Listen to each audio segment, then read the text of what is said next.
attendance of its public meetings.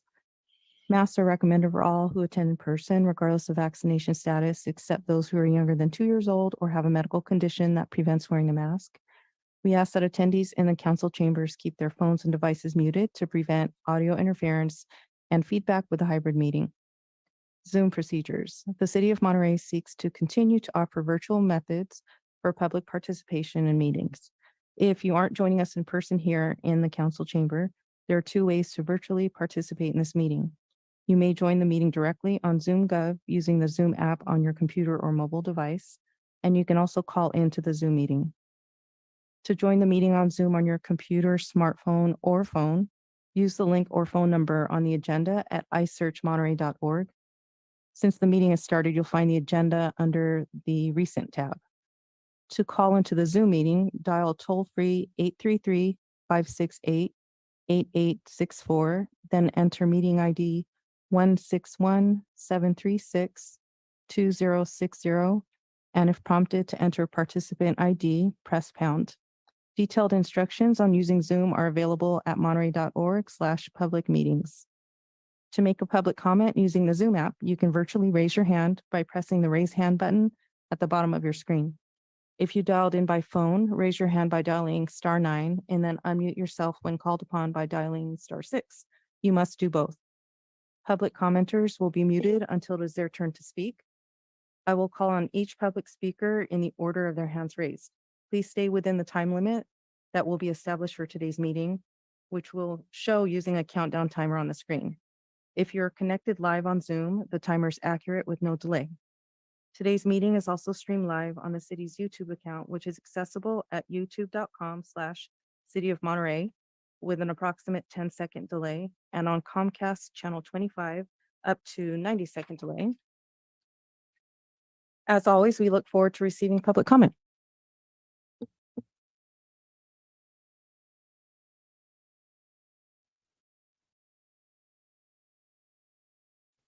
You're muted, Sarah.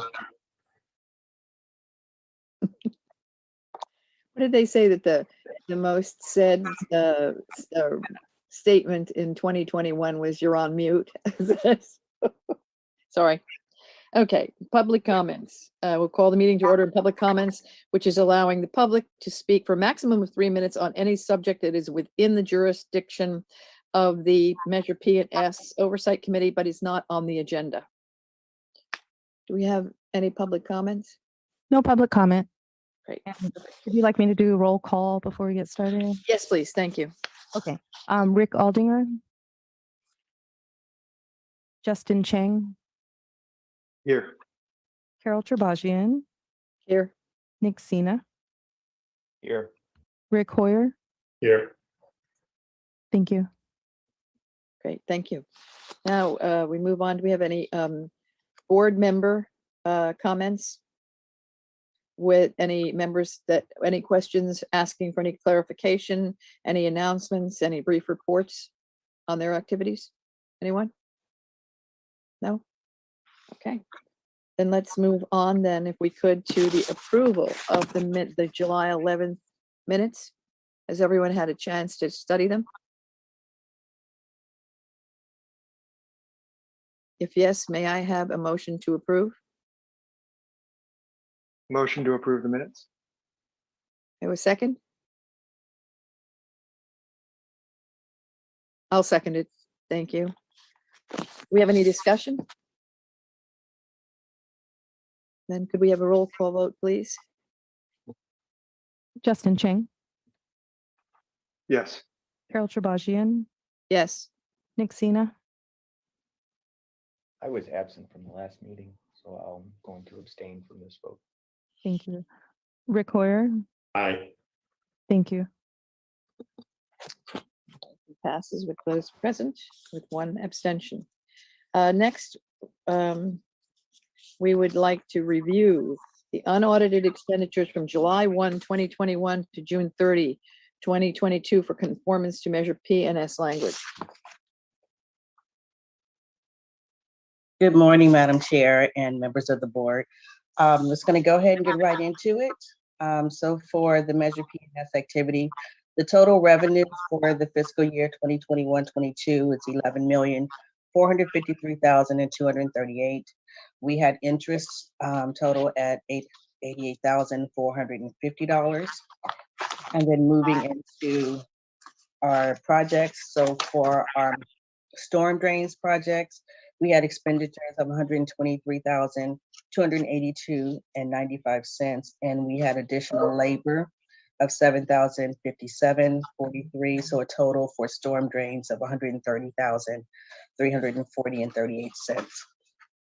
For our sidewalk projects, we had $689,592.77. Additional labor, $132,779.67. Total for sidewalk projects, $822,372.44. Then for our pavement projects, we had total expenditures for the fiscal year, $5,369,705.55, with an additional labor of $315,626.35. So total for the payments for the fiscal year, $5,685,331.90.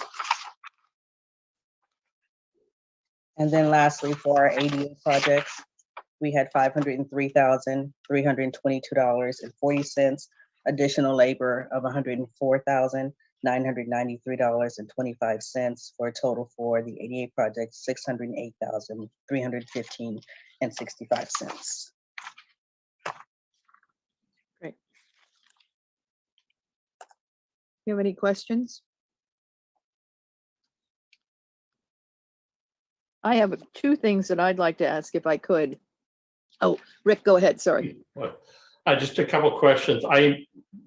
This may have been this way before, but I'm assuming the fiscal 15 to 17 is 2 years combined? I'm sorry. Can you On the top where it's fiscal 15 to 17, I'm assuming that's a 2-year combined? So yeah, fiscal year 15, 16, and 17 is 3 years. What we did, and you'll see when the next one's, it'll be 4 years. We're trying to make sure that you can see everything. So we're just combining, adding those totals. No, that's great. I just, at first it scared me when I go, oh God, we're down 9 million from back then, but no, we're actually up above where we've been for any of the times on the tax revenue. Yes. I think And that's- then on the page, the second page where we've got a balance that's negative, this sheet confused me. What's the Okay, negative? for the balance revenue? mean? Okay, so this is a printout from our Eden software. So the balance that you're gonna see there is, the first column is adjusted estimate. Basically, that is how much we budgeted, we expected to get. And so if it's a negative for the revenues, it means that's how much over what we budgeted we got. So in effect, what we spent from previous years that it carried over. No. For, No? no, for the revenue, that's just for that fiscal year. And it's just how much we budgeted, 11,965. We actually received 11,453.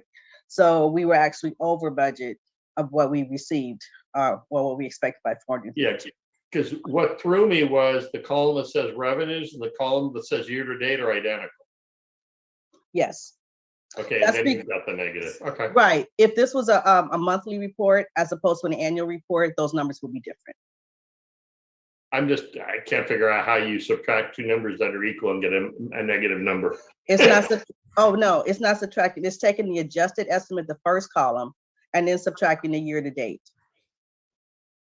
Okay. Yeah, like I said, I'm not seeing how you're getting minus 452, but that's fine.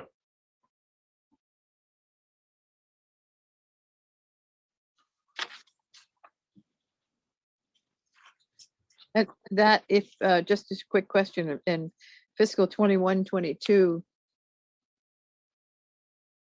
that actually higher than any other previous year, is it not? I don't believe we ever got 11 million. if I'm not Yes, mistaken. yes, it seems to be the highest year so far. Okay, thank you. I Excuse- have, For, I'm sorry, go ahead.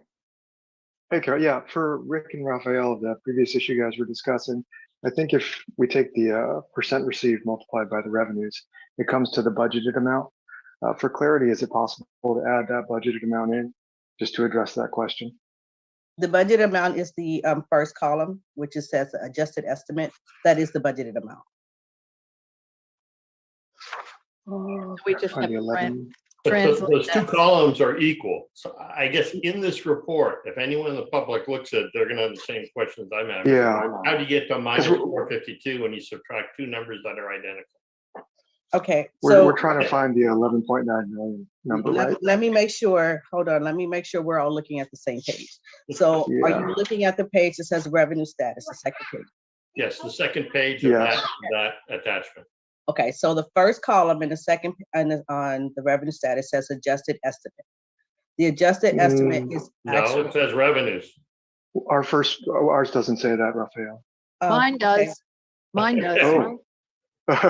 Okay. I don't Okay, know so what happened. Is it possible They can to see why. share? Yeah. Is it possible to share the screen so we can look at the same table Yeah. for Yeah, discussion? Rick, I'm seeing what you're seeing. Yeah, I figured it's correct, but it's like anyone, if anyone in the public sees this, they're gonna raise big red flags. I understand, I see it's been cut off. I don't know Ah, why I got got it. it then. I've got it. Yeah, my copy is a printed copy. Madam Chair, do you have yours where you can share your screen? I have it printed right now too. Let's see if I can, hang on a sec. Let me see what I can do.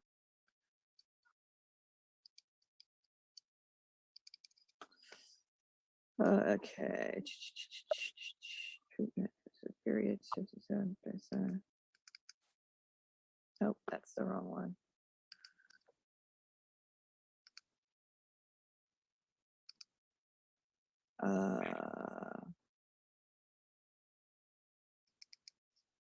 Nope, that's not the right one either. I'm trying to find it. I put it in the folder already.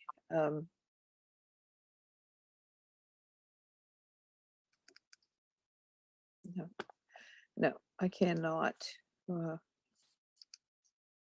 We will make sure we get you an updated copy. because- That's fine. As long as there's one where you got the numbers that actually. Yeah, Work out my to it, copy was okay. printed out and it actually has the first column, which looks like it was hidden on your. I've copy. got, oh, wait a minute. Now, I don't know. Okay, this is interesting. Now what I've now just, that's interesting because now it's cut off. But what I printed earlier Yeah, has all the columns. I see it. I think what happened is, my staff probably tried to shorten it so that you could actually see the percentage received all on the same thing. And then it looks like that they hid one column, which was the column they should not have hid. Okay. So, yeah, so we'll make sure that you guys all have the updated column because we do have, with the first column is the adjusted estimates, which is the actual budget Yeah. amount. So you could actually see Okay. how the difference is. That'd be And great. thanks. I don't know how I got that. I don't know how I got it, but I did. Okay. I have two questions just for my informational purposes. Where is it? Hello. What does a sign crafts worker do? It's only $46.17, but what is that, Andrea? So thank you, Carol, for the question. So our sign crafts worker, they do temporary signs, whether it's detour signs, and they help us prepare signs, whether it's fabricate a stop sign. So we actually have our own sign shop in the streets division. Oh, good. Okay, thank you. And then the next question is, this is under ADA. What is peer review? It's Franklin Street. This is AG 10455 Franklin Street peer review. Sorry, I was muted. So peer review is, we had a consultant look and do a peer review of the plans because we have some storm drain challenges on Franklin. I know we did do a project on storm drain on Franklin already. This is for the ADA signalized intersection. So we want to make sure that the curb ramps and the storm drain design are correct. And so that's what we considered a peer review. So it's like a double check to make sure we get our T's crossed, our I's dotted before we go out to bid. So we only have to do it once? What a concept. It's not just, it's an interactive process. Okay, thank you. Are there any other questions? Rick, Nick, Justin? No. Okay. Do we have any public comment? No public comment. Then could I have a motion to accept this report? Motion to accept. Is there a second? Second. Thank you. We have a motion and a second. Any further discussion? Could we have a roll call vote, please, then? Yes. Rick Aldinger, Justin Chang, Yes. Carol Trebajian, Aye. Nick Sina, Aye. Rick Hoyer. Yes. Thank you. Great. And we'll move on to the unaudited periodic report for the period of July 1, 2021 through June 30, 2022. Okay, again, Madam Chair, board members, okay, we just went over most of the numbers, so we'll just start here. So some of your questions are answered again. So from inception of the measure PNS through June 30, 2022, our revenues, which includes interest, was at 70,112,836. So our total expenditures for the same period is 60,086,451. And so our fund balance as of June 30, 22 was just over 10 million. So for the entire fiscal year of 21-22, July 1, 21 through June 30, 22, we had total revenues 11,541,689. Total expenditures was 7,246,360. And so that change in fund balance was an increase of 10 million the change in fund balance for the fiscal year was 4,295,328.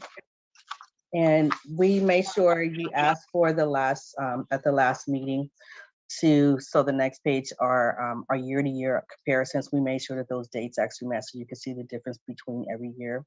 So we changed it for this updated for 6/30 for 2019, 6/30 2020, 6/30 2021, and 6/30 2022. So you can see the overall comparison from year to year. Okay. Thank you. Any questions? Interest on a lag, is that why it's lower despite higher tax revenue? Interest is always going to pretty much posted about, especially at the end of the year for the last quarter. We basically, once we start closing the books, so we're in the process of closing books so that it'll be a month or two afterwards.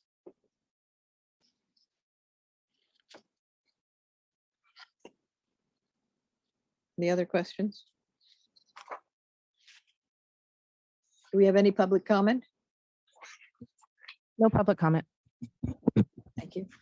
Then could I have a motion to approve this report as presented? Motion. Second. We have a motion and second. Do we have any further discussion? Seeing none, could we have a roll call vote, please? Yes. Justin Chang, Yes. Carol Trebajian, Yes. Nick Sina, Yes. Rick Hoyer. Yes. Thank you. Motion passes unanimously with those present. Next, then, we need to review the unaudited expenditures from July 2022 to September 30, 2022 for conformance to measure PNS language. So for our first quarter of the new fiscal year, Please keep in mind for the expenditures, we have not posted the last pay period from 9/16 to 9/30. So the expenditures are going to be a little bit off, but they will actually be caught up with the next reporting period. So we have total revenues received $917,008. Total interest $9,238. So total revenues $926,246 for the first quarter.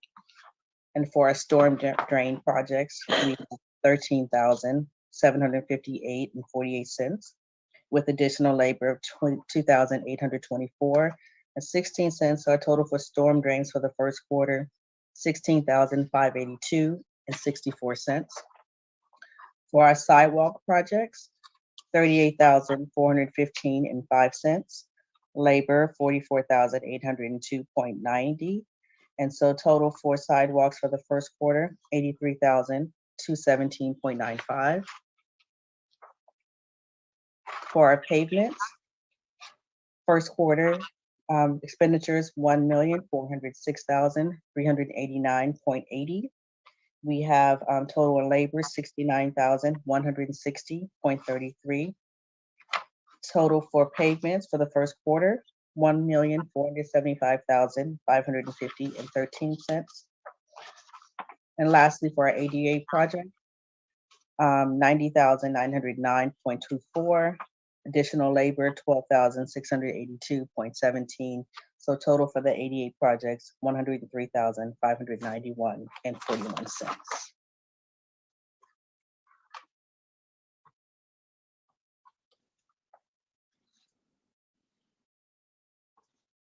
That concludes it. Thank you. Report. Thank you. Do we have any questions? No, I just see how that report was supposed to look on the first one, on this Yeah, one. that's where I've got confused. I was looking at the first one, at this one, and that's why I'm like, why do I have it? I'm like, because I switched them. Yeah. Yeah. So you have all 4 columns for revenues for this. Yes, we do. Actually, we have Yes, I 5 do. columns. That was the one that I was looking at first. I'm like, wait a minute, I've got this, or I saw it, and I'm like, yeah, you did, but it was the wrong one. Minor detail. I question in terms of pavement, well, pavement and storm drains, Andrea. If you are doing work, if you're doing work on a street where you're reconstructing, where you're digging, and that would be for storm drains too, it would not be, would it not, I don't know how to say this exactly, be in conformance with the ballot measure to put conduit in for undergrounding utilities. That would be against the ballot measure, would it not? I believe so. And one of the challenges that we have, and I know we had this conversation, I don't want to say 3 years ago as part of Measure S, if we could start undergrounding utilities, there's a lot more that goes into it with PG&E and coordination that we're not able to do with Measure S right now. And we usually don't really dig as much as people think, unless we're doing a road rehab, which is what we did on Van Buren. But usually for the resurfacing, we do slurry. We don't do actually that much trenching and digging. Does that answer the question? You know, it's a totally different dig. Yes. Yeah, okay.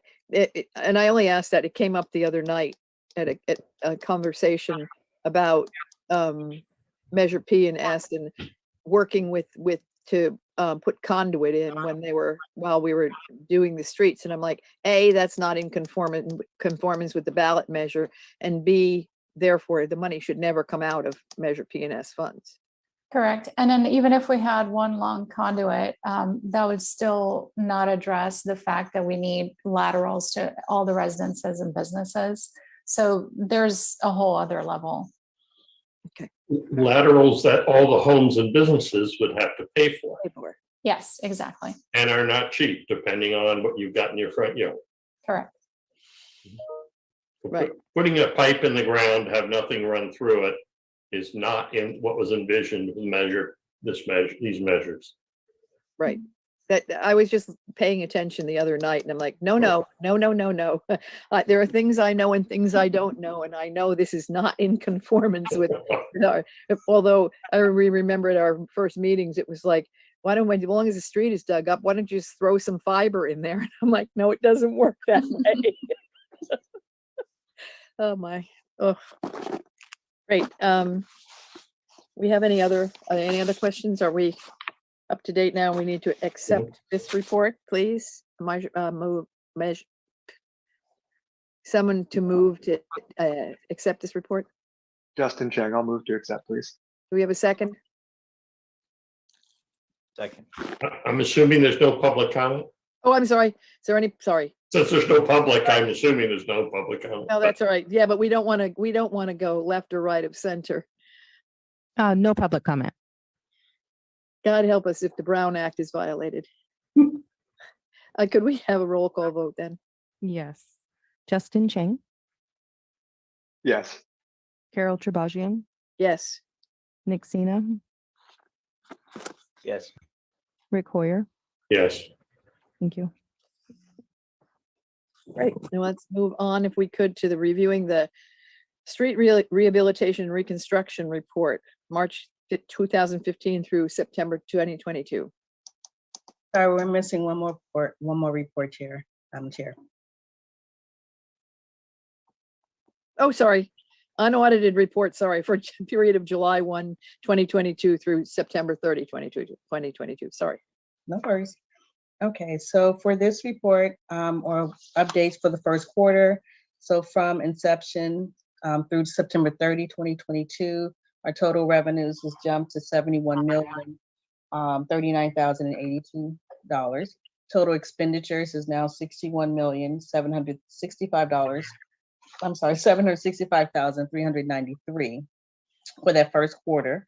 And so our fund balance is $9,273,689. So for the first quarter from 22-23, which is that period July 1, 2021 through September 30, 2022, the total revenues $926,246. The total expenditures $1,678,942, and the total change in balance was a decrease of $752,696. And as I stated earlier, please note that the expenditures for this reporting period does not include the last pay period for labor. And so as that period is not closed, so those would be added. And just as in the previous report, we did add in the year-over-year comparison to match, so that everything is at September 30, so that you can see comparison how it did from year to year. And that is the end of this report. Are you seeing any softening in sales tax collection towards the end of that quarter and heading into October? Actually, the sales tax are looking pretty good coming in, and I'll share something with you right after the next report. I added something for you. Perfect. Yeah, I know. I like the last thing you gave us. I did too. Yeah. Good. Great. Thank you, Raphael. You're welcome. Do we have any other questions? Any public comment? No public comment. Thank you. And could we have a motion to approve this report as presented? So moved. I'll second it. We have a motion and a second. Do we have any other discussion? And could we have a roll call vote, please? Yes. Justin Chang, Yes. Carol Trebajian, Yes. Nick Sina, Yes. Rick Hoyer. Yes. Thank you. Great. Motion carries with those present unanimously. Thank you. Next, now we can review the, I was so excited about this report that I skipped right over the other one. This is interesting. Andrea, what is the PCI overall in the city right now? 69. Still 69, because I'm looking at the report, I see This is only ones that have been done. the streets. This Oh, is yeah, only yeah. Streets that have had work done. Okay. Okay, never mind. So, yeah, I'm gonna pass this on to Tom Hardy, who's our acting city engineer. He's gonna give you a little bit more information.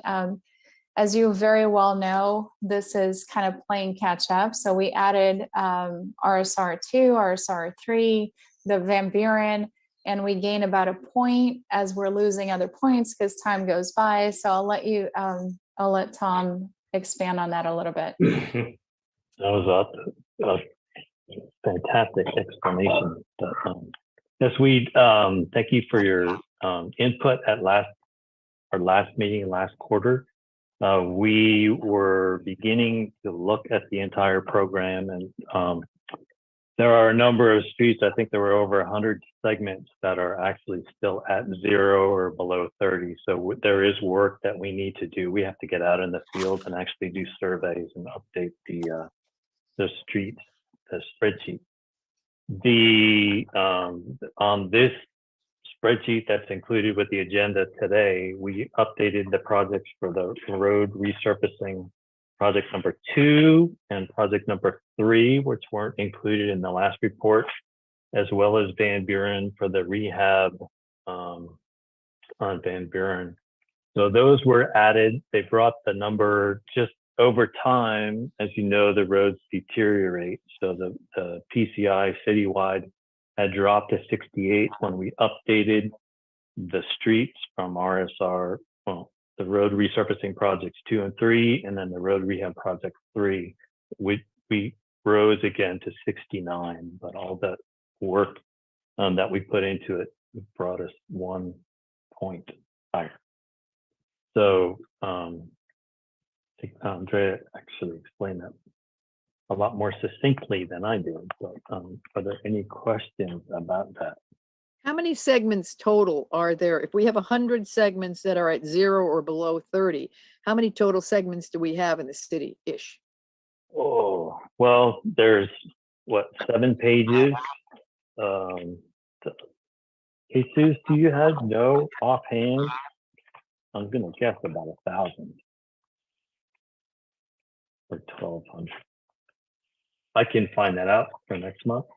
I'm just saying, if it's 100, then it's what, maybe 10% of the segments, or less than 10% are at below 30, 0 or below 30 still. Yeah. Okay. Yikes. Mm-hmm. Tom, I brought this up last meeting. I really don't think the condition of my street is a 4. Agreed. Yeah. Oh yeah, I saw that. It's like, Jesus. That was, we looked at I don't think I'd be able to get out of the driveway at a 4. No, let's hope. It never gets there. No, it's in much better condition than that. And that's one of those 100 on the list. We looked at doing that, and we were trying to scramble around last week to try and get that done, but realized in the end, even if it came up to 300, it's still not going to impact the overall.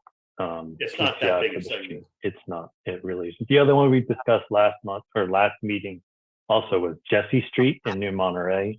Again, it's a short segment update. It's not going to have any effect, either one of those 2 streets.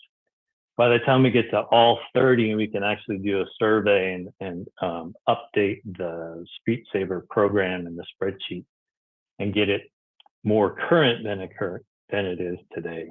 That will hopefully have a more of an impact than just having those 2 streets. But yes, thank you for bringing that up at the last meeting, and apologize we didn't get to it. Is it maybe today. 40 instead of 4, Rick? I think it's better than that. I mean, yeah, really. It's I agree. slow, so it's like This is Jesus. Just to add to that, I think there's around 340 street segments. 340. Yeah, we still have to clean it up a little because there are some that are private that are still showing right there. Okay. Andrea, do you have a comment? Yes, thank you. So I just want to reiterate what Tom Hardy said, which is we actually have to have our engineers go look at Alta Mesa. We can't just pick a number. So they actually have to, right. I mean, it would have been just You say, well, let's could. just say 30 and see what happens to the number, but we have to actually go do a survey and assess the condition to actually give it the correct PCI. And again, not all segments are created equal. So it could be that these segments are of a lower square footage. So that means that it's not really going to change the PCI very much. As you can see, like Tom said, it's a little disappointing when we just, did all of Van Buren. That was a huge reconstruction. It looks amazing right now. And we did RSR2, RSR3, and we gained 1 point, but we'll get there. So in the list that we have and with the PCI that's in the list that we received, is that mostly current? Then say, I mean, my street looks good, but I know nothing's been done to it, if I remember correctly, since Measure P. So it hasn't lost any PCI in 7 years or 6 years? Because it isn't, I thought we heard that it isn't slurry seal lifespan about 6 years? Yeah, it is 6, 7.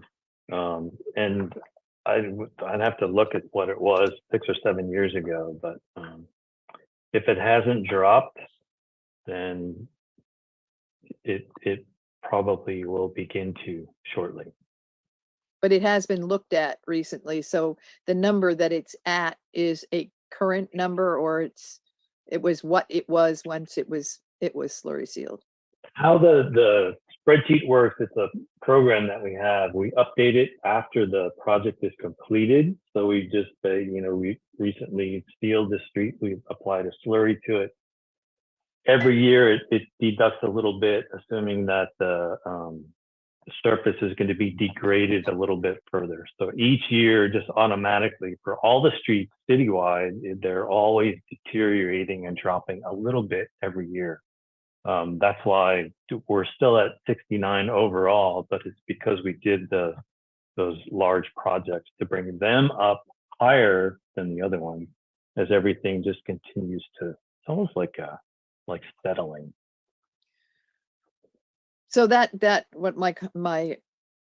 I mean is that what we have here is what it was isn't necessarily what it exactly is right now. It probably has been dropping. Yes. It has been. Don't say it probably has. Yes. Yes, it has been. Okay. Andrea? Hey, Tom, just a quick follow-up on that. Is the decay automated into the program, so it just ticks down every time you guys run it, or It is. is that what you're yeah. saying? Okay, got it. Thanks. Yep. Andrea? Thank you. So, and then also just to give you an idea, and Tom, correct me if I'm wrong, I think when we do a slurry seal, you only gain 7 points. So it's not like you go back to a very high point. You just gain 7 points. So you gain a little bit and then you start losing it again.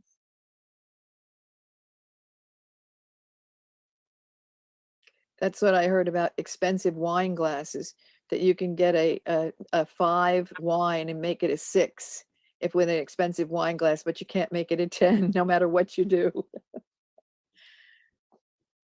Well, and the thing is, what's left is all the worst streets. So we're going to get incremental increases, but it's not going to be big. Not like some of the bumps we got when we did a ton of slurry sealing. And yes, it's 7 points, but 7 points to 100 different segments. Right. Okay. Any other questions? Do we have any public comment? No public comment. And may I have a motion to accept this report as presented? So moved. I'll second. Do we have any other discussion? And could we have a roll call vote, please? Yes. Justin Chang, Yes. Carol Trebajian, Yes. Nicholas Sina, Yes. Rick Hoyer. Yes. Thank you. Great. And now the bonus round.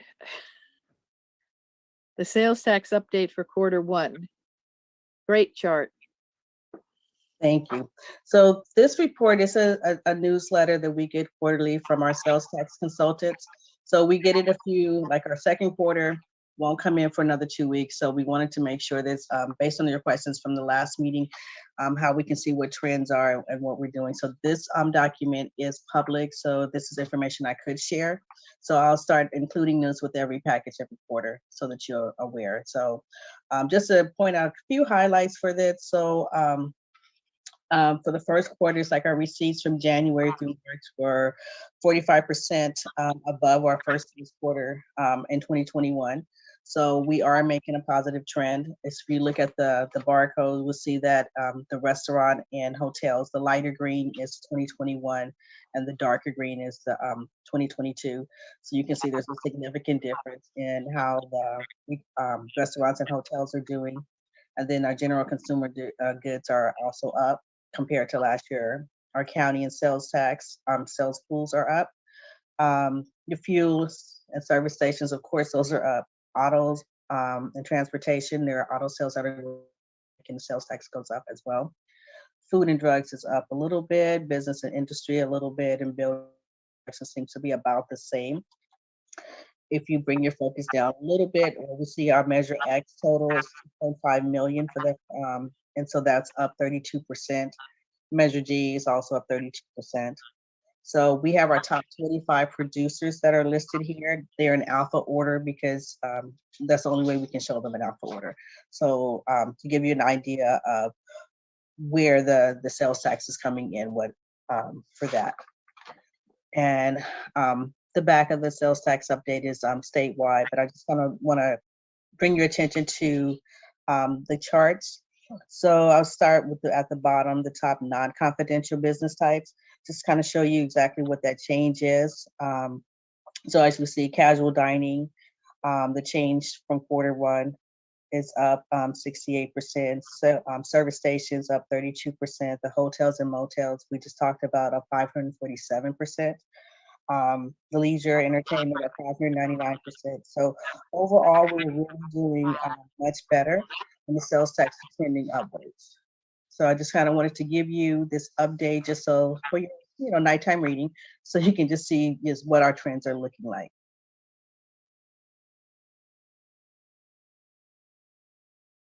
No. Interesting.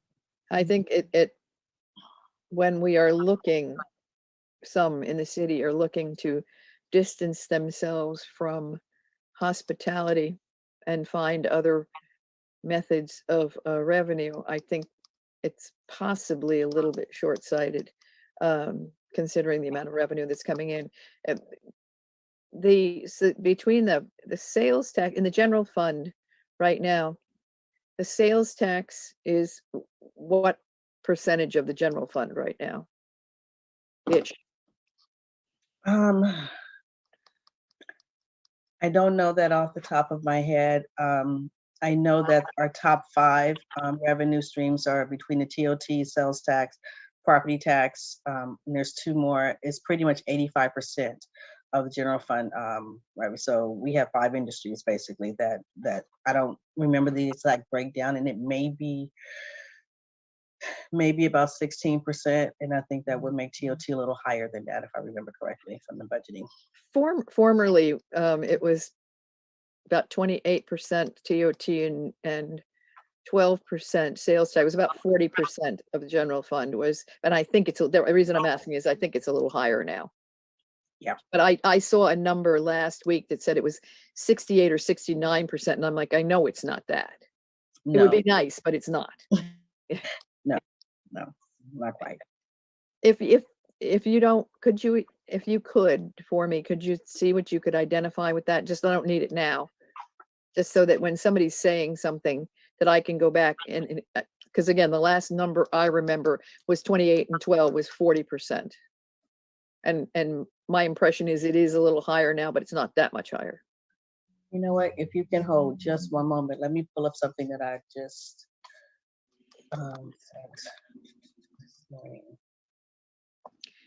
And I think the sales tax, Rick, when you see sales tax associated with the hotels, that's food and beverage and rentals, which would mean that group business is coming back. Yes? ish? Maybe. I mean, business in general is coming back. I don't think group is back as much as it was, No, but if in leisure, if you had leisure only though, you'd have the TOT be up a lot, but there's not the spend in like in food and beverage and stuff for like group meals and meetings.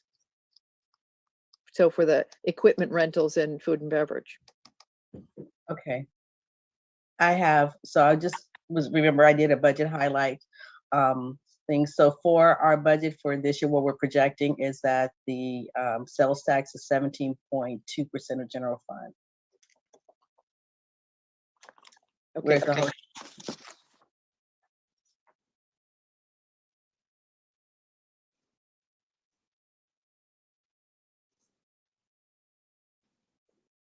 okay. Thank you.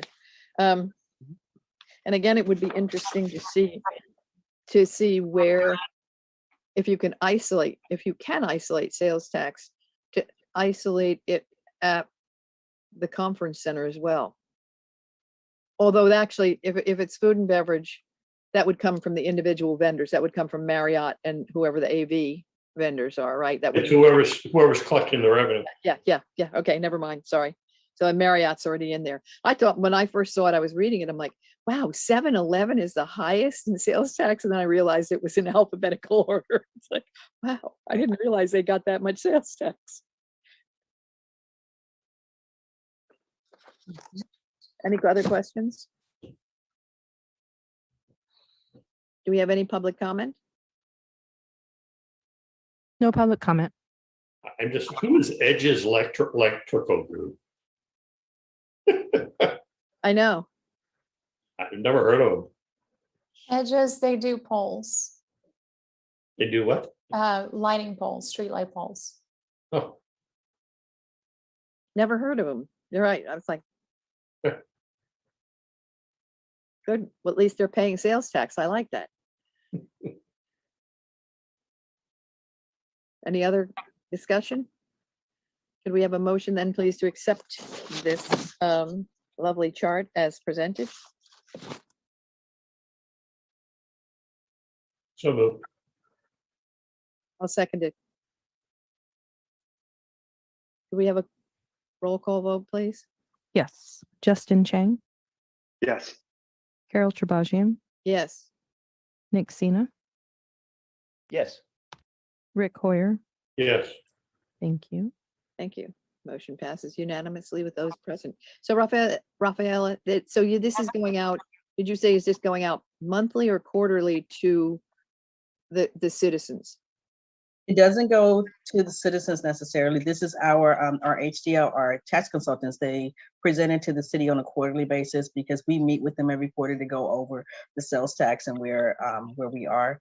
And so they give us one that we can actually, they prepare this newsletter that we can actually use as public document. It doesn't have all the details that are confidential. Would that be something, is it on the city's website? I want to say that we did, but I'm not sure if we do or not. We can, I mean, it is public document, so we can post it on our website if you want to see it prior to our next meeting.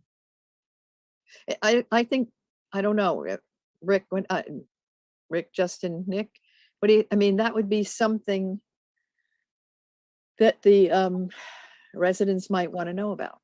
You know, here's what's happening with your streets, and here's what's happening, you know, to make that happen, you know, where the sales tax is coming from to make that happen. I mean, it's a great looking report, and I think it would be something for the residents that would be like, wow, you know, I don't know. There would definitely be people interested.